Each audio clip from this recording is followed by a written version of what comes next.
is there, so we're actually in a contract. First question is what's the difference between a listing and a property now? Because we didn't have both of them. We didn't. And that is an important distinction too. So properties are physical properties. They're the location that the house resides at, right?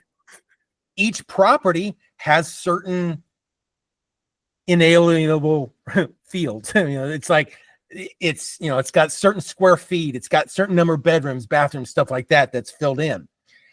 I may list this property one time, but I could, if I know that person, I've sold it, maybe they're going to list it again a couple years from now. I don't have to create a new listing each time. I just go to the property and create the listing on that property. I shouldn't say I don't create a second property of bedrooms, bathrooms. So we're reducing duplication.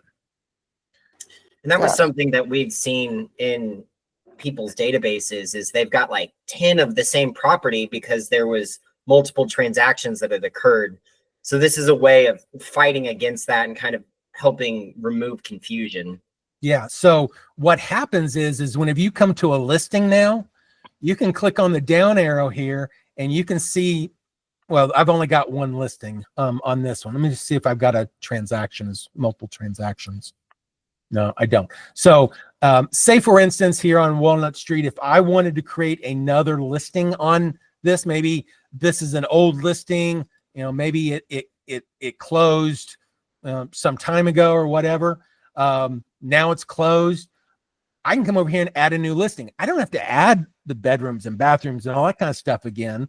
All I have to do is add the pertinent information about the MLS connections and the the dates and stuff like that.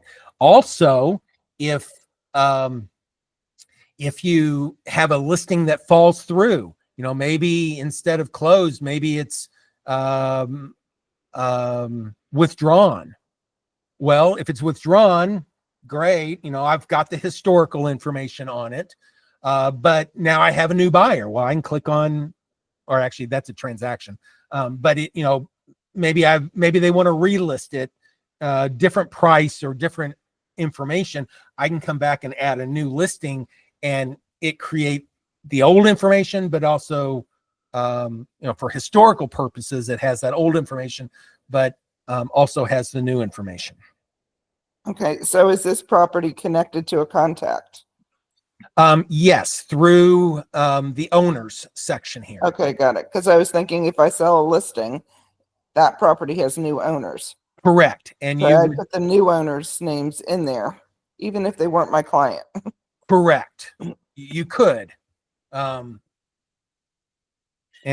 probably should, because agents on the other side may not be around if they relist or whatever. So I mean, it's up to you, but definitely this creates that link for that information. And it's worth noting in that, Mark, just next to the add owner, you can also quick send emails or messages to the owners if you need to reach out to them. That one's, it's a small thing, but I think that's a really powerful feature. And if there's multiple owners, it can attach multiple as well. Mm-hmm. Yeah. So if I come in here and say GEO George Lucas, so if I want to email both of them, dear Frank and George. Got it. Oh, that's nice. Because I was thinking this would be really good for the couple listings that I have that are recurring for leases. Every year so we have new tenants each year, and we want to update that information as well. Yeah.